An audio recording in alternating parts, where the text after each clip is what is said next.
everyone, I'm Rebecca and welcome back to my channel. This week we are panic sewing. Yay! I'm actually not showing you the thing that we're working on, which is directly behind me, because I'm doing this intro kind of at the end of this week's sewing, and so I can tell you exactly how much panic sewing is going to be occurring in this video, and also panic embroidering. Something new, right? So yeah, this week I still have a lot of the embroidery details to work out. I did do the majority of the digitizing of everything in last week's video, so I will link that video along with the playlist of all of this project for Rose's coat. Did I even mention that? That's what we're still working on. We're working on Rose's coat from Titanic, if you could not tell from the thumbnail and title, but I will link those videos down below in the description so that you can go check those out if you have not already seen them. So this week we are going to be working on a variety of different things. First off, finishing that embroidery, the machine embroidery specifically, with the digitizing and everything. And I think that by the time you are seeing this video, that embroidery pattern is probably for sale. So go down in the link in the description to check that out too, so that you can purchase the embroidery that I have been working so hard on for this project and that is now available for you if you have an embroidery machine. But yes, machine embroidery. Also the fake chain stitching. We'll get a little bit more into that just briefly here, but the decorative chain stitch look that is on the outside of all of the embroidered pieces. Also French knots, aka hand embroidery, and if that wasn't enough variety, we're also going to be doing hand beading this week. That is actually on the dress itself, the swim dress from Titanic, so throwing it back to last summer's project, but we're going to be doing the hand beading on that. And then of course, we actually have to finish putting this coat together. Now, I don't think it's going to be completely finished in this video, but we are going to for sure be putting together the collar, attaching in the lining, the hem. So we have a lot of sewing that we're going to get to try to get this project as near to completion as possible. And we are going to start all of this by going back to what else? Embroidery, and also that embroidery stitch. So let's go ahead and dive right into all of this sewing. So I was going through all of the built-in stitches that are on my machine, trying to find something that could do the fake chain stitch look. And honestly, I was just, even though I have like hundreds of stitches, I could not find anything right. But then I remembered I can draw my own stitches. Yeah, so I've actually already drawn one and I tested it out a couple of times. I was pulling the fabric through this time, which is why it got a little off, but I tested it again here. This is my final that I really like. This was what I had first come up with. Well, actually, these were all of the different tests here. When I started drawing my own, I think we were starting with this one here. And I liked this one, but it just seemed a little too large of a scale. And so I got it down to this one, which I think is my favorite. And I think that's what I'm going to go with for my fake chain stitch. But let me show you how I did this, just in case you have a machine that has this capability too, which I know most machines don't. But basically you have this little pencil guy right here, and he is going to plot your points. So I found a spot that was basically center, and I'm doing that by moving these arrows. Sorry, I'm a little too zoomed in. I'll try to get the whole thing in there without you getting kind of those squiggles. But once you find where you want to go, you press set and it sets a point. Then you can go and move your arrow down. So for this one, I actually wound up doing 3 down as the space, 1 over, and set that point. You can use the diagonals too, but I found it's easier to keep track. Then I did 3 down again, set that point. 3 down again, 1 over, set that point. Then I did 1 over, set that point, and then 1 over, 3 up, set that, 3 up, set that, 3 up, 1 over, set that, and then just 1 over to get me back to the beginning, set that. Then you have to be able to be in a space where you can like actually get it to continuously stitch. So what you need to do is you need to go back over your design. I chose to go back the way that I had come, so that meant to go just back 1 click and set, and then 1 over, 3 down, set, 3 down, set, 3 down, 1 over, set, 1 over, set, and that is enough for it to continuously go to the next one. So you can test them by then just pressing the test button, and you can see that it kind of appears on screen. These look a lot more oblong than they actually stitch out because, as you can see, these really wind up looking pretty round, which was what I was going for. So that's why it took me so many tries to figure out how to get that more rounded look, even though it was looking oblong on screen. And then once you like it, you can change like width and length and tension and stuff here. I left it all as was. But once you like it, then you put it in memory. You just click memory. I'm not going to do it since this one's already in there, but you click memory and it goes into your memory bank. And then when you come over here, you can see all of the stitches you've created. Now I just have to remember which ones were the good ones because I had saved a couple of them before I did the one that I really liked, and I'm not sure which order it put them in.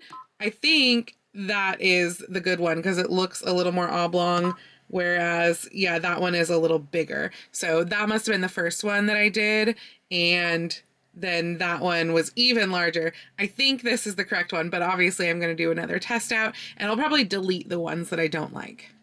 We are embroidering the actual embroidery now, and you might notice that there are a few instances on this screen that have that red outline, and that is because I decided until I can figure out how to remove the outline entirely, I'm going to stitch a few of the elements that looked the worst with the outline, that one, and this one over here, without the outline, because by making them the other color, then I can just not do them at the end, because they'll all be done last.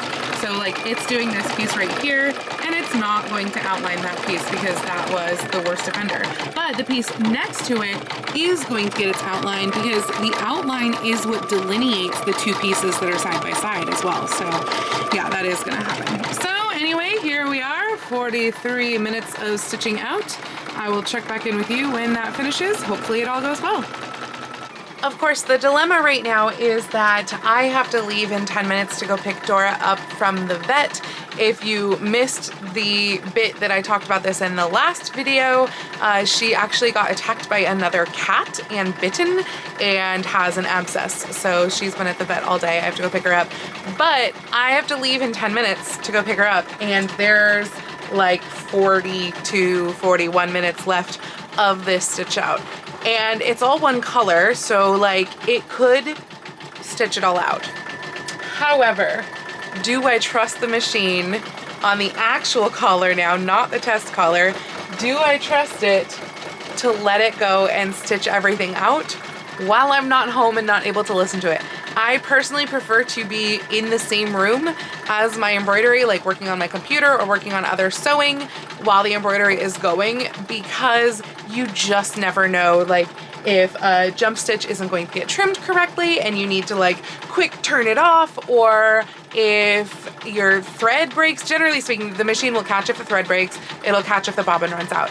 But like the jump stitch thing, that can be a real issue because it can actually like pull up the fabric as it's stitching. So that is the dilemma of, do I leave it going while I'm not here? Well, I decided to let it go while I was gone, but it did not finish because the bobbin thread was almost empty. I kind of figured that would happen. It got about a little more than 2/3 of the way done, so it's not bad. I'm kind of hating outlines even more on here now. I'm hoping once the rest of the design is done, it'll look better, but it also seems like there's just places where it was like skipping stitches or something, and we're seeing more of the pink through. I think just because it's a darker thread, it's more obvious when we have those issues. So I don't love that, but anyway, I'm gonna replenish the bobbin thread and let it keep going. And Dora is back from the vet and has to wear a cone for the next 2 weeks and is bumping into everything. Dora, poor thing. So I'm just starting the second motif here, and I'm again a little bit scared because although we are lined up here with the corner, I had undone the stitches here, but this thread is from the corner. We're lined up perfectly there. This again is like longer out that way. And I know when I did the test stitch out last week, it was just a little bit over on both sides. So hopefully this will line up. It does appear to line up on my image, but it's so hard to tell. Also, I don't think I showed you this, but the outlines look so much worse with the black thread. I don't know what I'm gonna do as far as like selling the embroidery, if I'm gonna have to redo stuff or whatever, but honestly, I'm gonna pick a lot of these out because they just look ugly. I'm literally editing the moment of truth that is happening right here, except I was editing it on the previous one. So let's see if we manage to get this correct again. I do feel like there's maybe just a little bobble right there. Like I think that what's being stitched out right now is maybe about 1 millimeter lower that way than this design here. So hopefully it's not going to look really off with the rest of this as it stitches out. But yeah, I do think that because we're seeing just that little nub, that means that this side is just lower slightly than this side.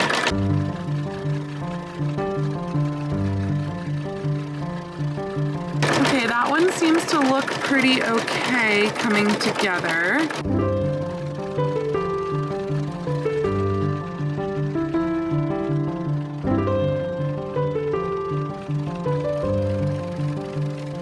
I think our overlap is not as good as it was before because, ooh, in fact, oh crap, we can see a divider line. To be honest, part of me is almost tempted to scrap this entire collar and start over. Between all of the outlines that look so ugly and now that not meeting up, crap. How did that happen? It seemed like it was lined up. If I do start over, one of the things that I'm going to change is that I'm actually going to have this squiggle stitch out first out of this design, or at least second. Like I think I have to stitch those leaves first or else the overlap is just going to be weird. But if I can stitch this early, then I won't have already stitched all of that out by the time I know if this is lining up or not. So now I'm torn on whether to let this continue or whether to literally just cut out a whole new collar and just scrap all of that and start all over again. I think I'm gonna let it continue. Maybe it won't be as bad as it feels right now. What this means, by the way, is that my angle was off. So both, it was also one little like click too far this way, but also my angle should have been rotated at least 1 more degree this way instead of, I think I rotated a couple degrees that way trying to get it lined up, and clearly that was not right. And I should have known that, honestly, because look, our basting is in the same place right here, whereas over here it's actually like overlapped and past each other. I don't know why I didn't catch that. Clearly my head was not in this. But yeah, I'm gonna let this stitch out at least a little bit more and then decide if I'm gonna keep it or scrap it and start all over. Never mind, I'm stopping it here because pulling this off the machine to look at it, it made me realize just how much farther down this leaf motif is than here. That's ridiculous. That's so bad. So yeah, this collar is garbage. And I'm going to go back to the digitizing a little bit too and probably tell it to scrap a bunch of these outlines. The problem is that I don't know what things are going to look like where like overlaps are like this if I don't have the outline, because I can't just remove like this bit and this bit. I would also have to remove that.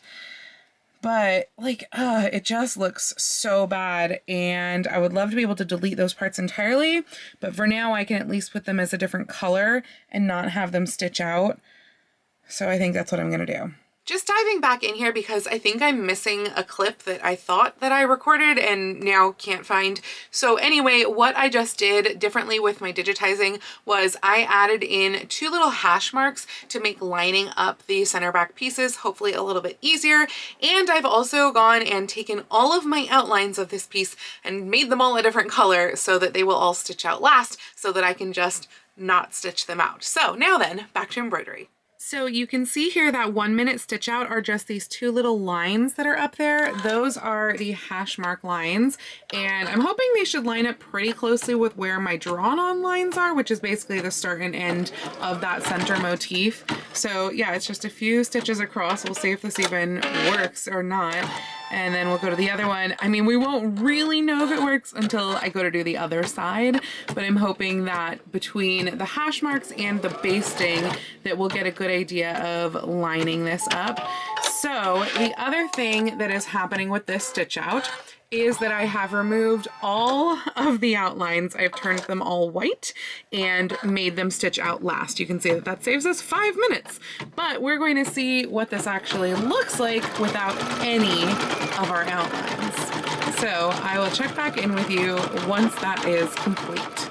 So it's still in the process of stitching this out. We're just pausing to wind a bobbin right up there. But I think I can safely say that most of the outlines actually are pretty necessary, because like these parts look very silly without the outlines, because those outlines really do help to fill that in as well. But then there's other parts. Well, for one thing, this one, I think I must have missed taking the outline off. This one little piece is still outlined, but these other smaller leaves, they really don't seem to need them. So I think I might do a combination for now until I can figure out how to remove the outlines. I might do a combination of like some with outlines, some without outlines. Well, that one could probably use its outline too. I don't know. We'll have to see what it looked like before. And I did stitch this out in black because these problems did not become apparent until I stitched them out in black. So clearly I should have been going with black for the whole time. Oh my God, you guys, I just figured out how to remove these outlines. So I have to click on each segment, which kind of selects both the outline and the inner. And then all I do is come up here and click this little thing right here, and it makes the outline go away. You'll notice how it disappeared from over here. So I have to go individually to each of these and just make it disappear.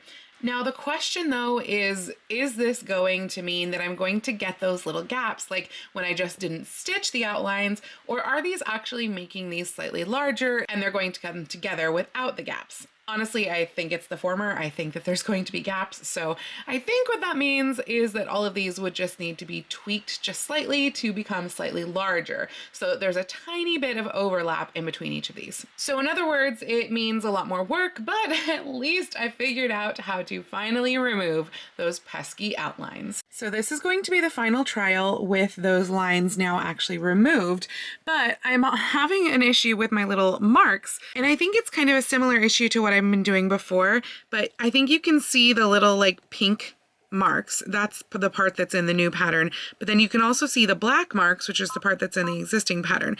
And like right now, the one on the right, they're lined up, but on the left, it's wider than the old one was. And I think that was a lot of the problem that I was having last time, where it was kind of like cinching up what's in the middle, and therefore the marks aren't matching. So it's almost like I need to just pull this a little bit this way somehow, like stretch it out and then rescan it to see if that will maybe be right, because I really think it's just kind of cinching itself up, and that's kind of annoying. So yeah, maybe I can put another piece of tape. There's nothing to tape it to is the problem out here, but I don't know, I need something to get that to lay just a little bit wider so that this can be in the right place. So yeah, I just had it stitch out those little hash marks, and the ones that just stitched out are the exterior on both.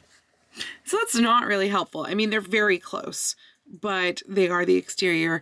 I do think that they're lined up. I think like they're lined up as in this way to this way. So I don't think one is going to be swung off like it was before, but yeah, this definitely shrunk itself up while it was stitching. So I guess I'm just going to let it go and see what happens. So the good news is that I have matched this up nicely. So clearly my marks were working, so that's great. The weird part though is that although I went in and while I was taking out the outlines from the actual pattern, I went in and made sure all of these overlap. Every single little thing should be overlapping in there. And yet, sure doesn't look like it's overlapping. So I don't know what that's about. It honestly looks the same on this side. Well, maybe a little bit closer on this side than it did on this side, but it's really pretty similar. So who knows? And that was actually finishing just as I finished talking there. So yeah, it looks really, really similar on this side versus this side. I know it is a little bit closer together, but it's weird that there is still quite a bit of gap. I mean, I'm gonna go with this side. Like this is the final. I think we're good. I'm glad I finally figured out how to get those outlines out of there. But yeah, at least now it will be better to sell because they won't have to worry about the outlines either. And it will just kind of look clean, period. And honestly, that looks really great. So now it's time to cut out another actual collar and do this actually for real. So I got the first motif all stitched out and I'm starting on the second one, and I just wanted to show you the weird lining up again. So the top line is exactly on, which is great, except that the bottom line was south from there, and I think it would be better to split the difference. So although I've already done the basting and I've already done that initial little line stitch, I am going to kind of go back to 0, move the pattern 1 click that way, and restitch this bit. I don't think I will have to restitch the basting, to be honest. I think that will still be sufficient, but I'm gonna do a second trial on this, see if it does any better. Okay, we've split the difference this time, so I feel comfortable with having this be our position. So I totally left this one up to chance while I was in the other room, letting it stitch out, but look at that, it's a perfect match, or at least pretty darn close to perfect. So happy with that. I will just let it continue stitching out the remaining 5,000 stitches. So this is what it looks like when your bobbin tension comes undone, like out of the little hold thing, and your machine for some reason doesn't tell you, even though it has a sensor for that kind of thing. So I'm gonna probably unpick some of this just so it's not super thick and restitch that bit. So I actually decided to switch gears a little bit and test out the cuff embroidery. This is what I digitized yesterday, and we'll see how well it stitches out, because I realized that I had never actually removed the outlines from the other 2 color embroideries. This one I digitized without any outlines in the first place, so hopefully that will be good, but I need to go back and take a look at the editing on the other 2 patterns. So I was really hoping that this would somehow miraculously be the only version I need to do and it would be perfect. I don't know why I thought that, but I guess I've just got more digitizing practice under my belt at this point. However, what I didn't realize is that the default setting for things like this satin stitch, or even I think the fill satin stitch here, it changed between when I was working on like the collar embroideries versus this.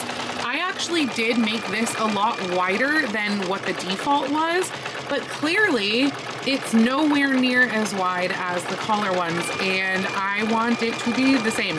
So I'm gonna actually have to go in and increase the width on all of these, make that so much wider so that it looks more like that. And the other thing is that like these stitches where we're talking about the fill, they feel a lot more dense than these ones right here. Do you see all that gapping that's happening in those? So I think I have to go look at the density on those too and see what went on there.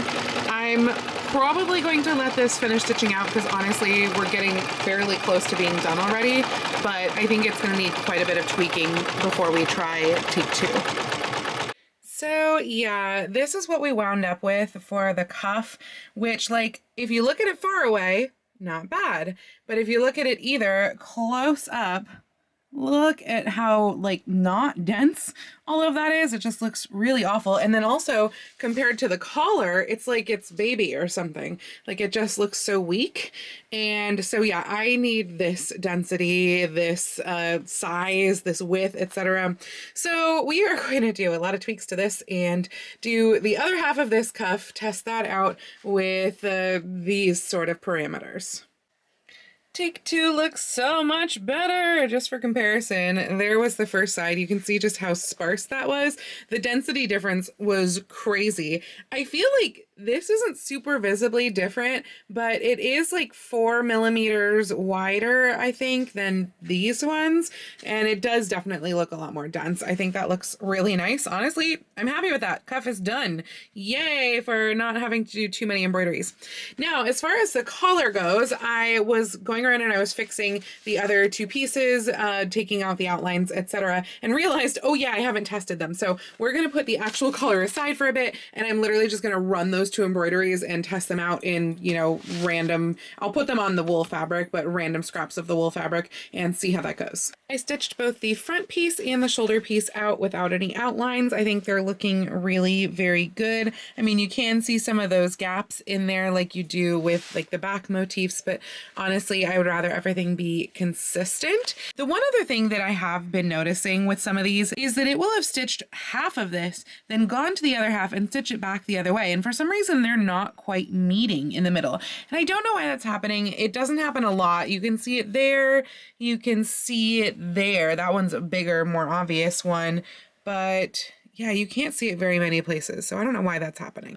But of course, now that we are finally on to stitching the actual collar again with the front motif, as you can see this time, we have another dilemma, one which I was hoping to avoid happening by using all of those like brown threads initially, except that lately I've been testing with the black because the brown looked denser than it was, and that is, we're now playing thread chicken.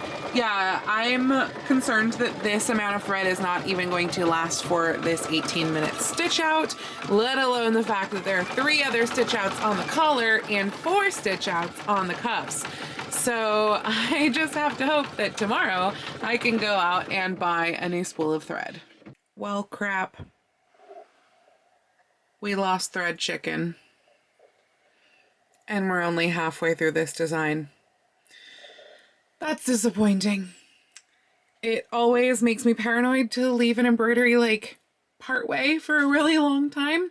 I do have this saved in the memory bank. I'd have to figure out which one it actually is, but I do have all these saved in the memory bank of the machine with the exact positioning. I always do that. So basically, once you have your design perfectly positioned before you start stitching it out, you press memory and then it gives you options of where to save it. I have mine saved to the USB, but I've been saving every single test to the USB, so I'd have to figure out which one this is.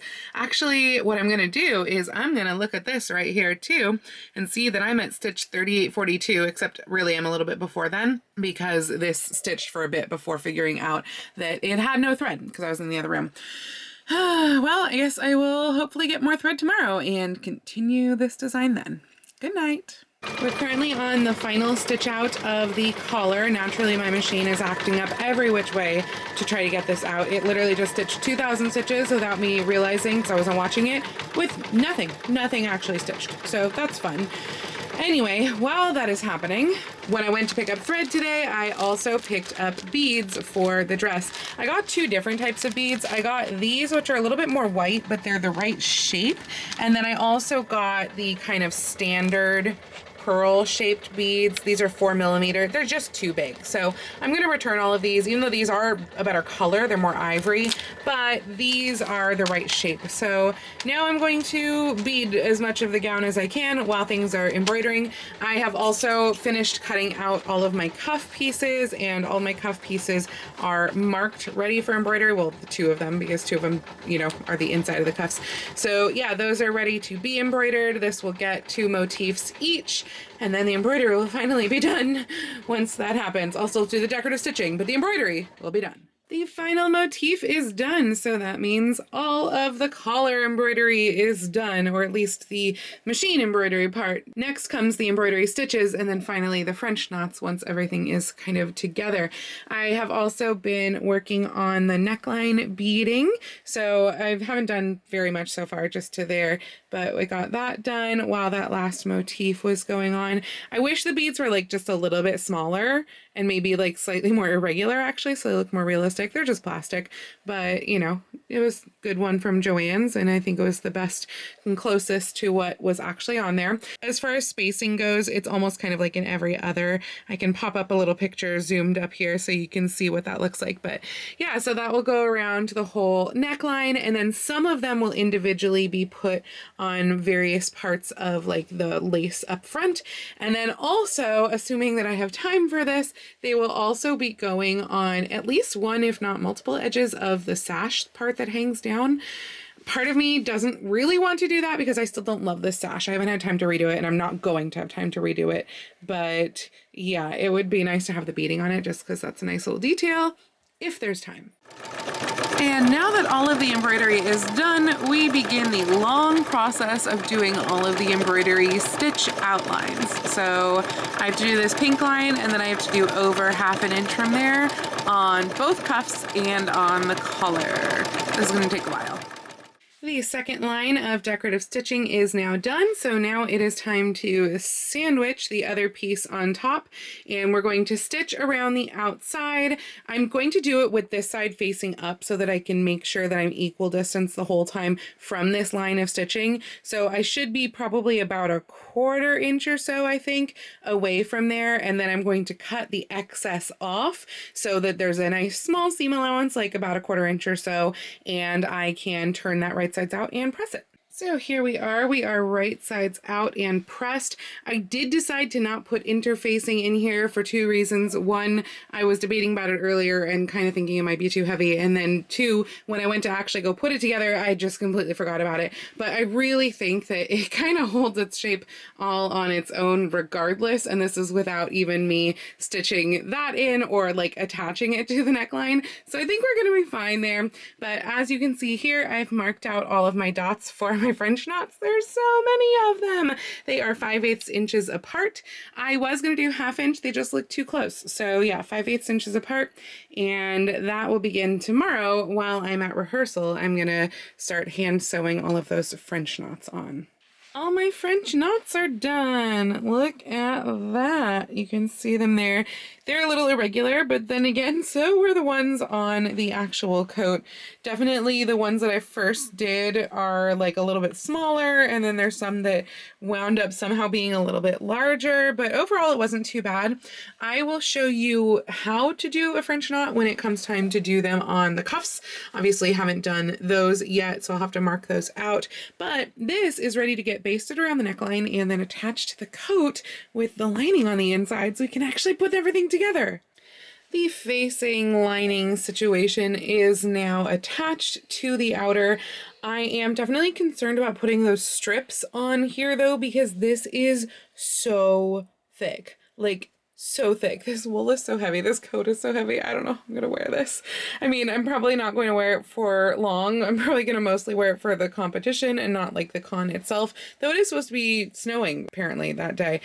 But yeah, it's so thick. I'm trying to figure out maybe if I either open this up and attach the strip flat like this, well actually flat like this, and then fold it and attach the other side of the strip that will hold the facing in place. I'm kind of thinking that's what I'm going to go for. The other option would be to kind of overfold this so that instead of going through 4 layers right here, I'm going through just this little bit, like I would fold it in a little bit more like that and go through it that way. Then I'm going through 4 total layers, but opening it up, I could wind up doing it just through 3 layers. So that seems like a good idea because right now it feels like my seam allowance is all pressed this way. I pressed it open first and then I pressed it like this. But yeah, it is so thick and I still have to add a layer that's going to create 2 layers where the edges are. So that's kind of ridiculous. So I think that one of the things I'm going to try to get to if I have enough time before the competition is that I think that this needs to be tacked like underneath the collar through to the facing so that the facing, right now it just really wants to roll outwards even though it has been pressed. Granted, I don't have closures on here yet and that might help, but I just feel like the facing wants to show and so it's wanting to open up that way. And I think that by doing some like hand tacking through that underneath the collar, it will get everything to lay and stay in place correctly and just look a lot cleaner up there. But look how nice that does look. The other bit that I've been trying to figure out is now the hem. So I have to level the hem. I know that the hem looks very uneven based on the fabrics that are going into it right now, but that's fine because actually the back of this coat for some reason is way longer than the front. I'm not sure how that happened or if it's literally just something that like it has drooped over time or what. And I know you can't see it right now, but yeah, I have to even that out really significantly, chopping off quite a bit from the back. And I think that that will take care of the unevenness in the lining pieces as well. And then I do want to have the lining hang separately on the inside of the coat because that is how the original one was. So I'm going to hem that lining separately from the outer, possibly putting some swing tacks in between them if I need it. I don't know that I will need it, but we'll cross that bridge when we get to it, if we have enough time for it. So yeah, that is my next thing, and I'm trying to figure out exactly how to treat the strip down here. You'll notice that I did not sew it all the way down to the end.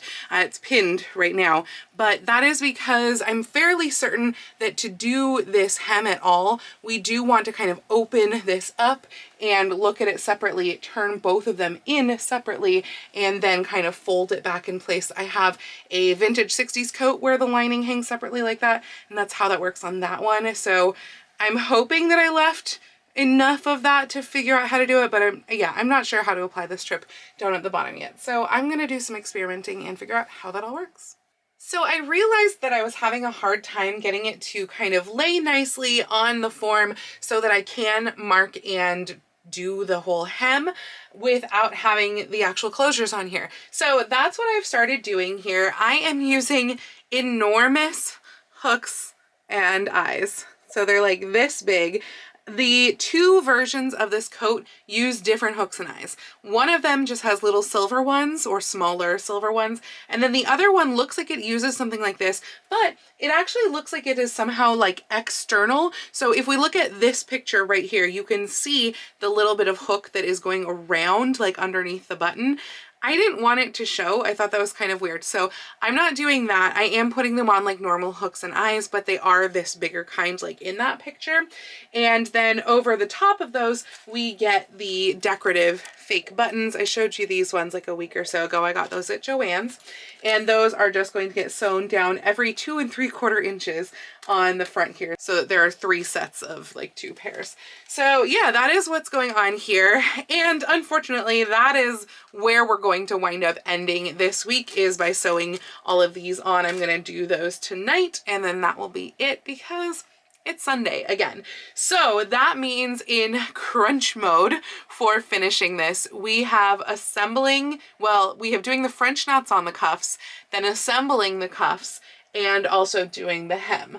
And if I have time for it, doing that tacking around under the collar, because you can even see when it's just sitting on the form right here how much it is rolling over. So I definitely do want to do that. So quite a bit of hand sewing, honestly, is the remainder of this coat, because probably at least the wool portion of the hem is going to wind up being hand sewn as well. So I will be finishing those up next week, or in the 4 days that I have next week before Comic-Con on Friday. I am wearing this Saturday, and yeah, I'll be doing those. Hopefully more beading on the dress, assuming that I can get to the sash, but that will probably come after I finish everything on the coat, because the coat stuff is just more necessary.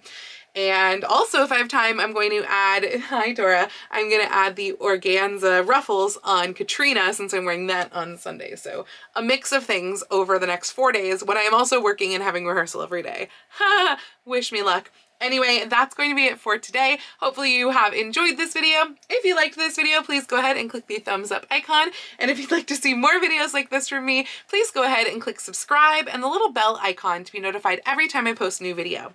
I do post videos here on YouTube at least once a week, with sewing vlogs like this out on Tuesdays, and sometimes additional content out on Saturdays, but I post every day over in my Instagram, so please go follow me on Instagram. That's at Lady Rebecca Fashions. And if you'd like to help support all of the work that I do on this channel, I do have a link to my Patreon and my Ko-fi down in the description below, or you can send me a super thanks or join my YouTube channel memberships right here on YouTube below the video. I'd also like to take this time to thank my absolutely amazing patrons. Seriously, you guys keep this channel going. You are fantastic, and particularly my patrons at the Romantic, Victorian, and Edwardian level tiers, who are Jean, Janelle, Dan, Audra, Emily, Kim, Janet, Deborah, Liz, Kimberly, Nurse Anita, Chaos Chan, Linda, and Jen. Thank you all so much, and thank you for joining me today. I hope you all have a wonderful week, and I will see you very soon in my next video. Happy sewing!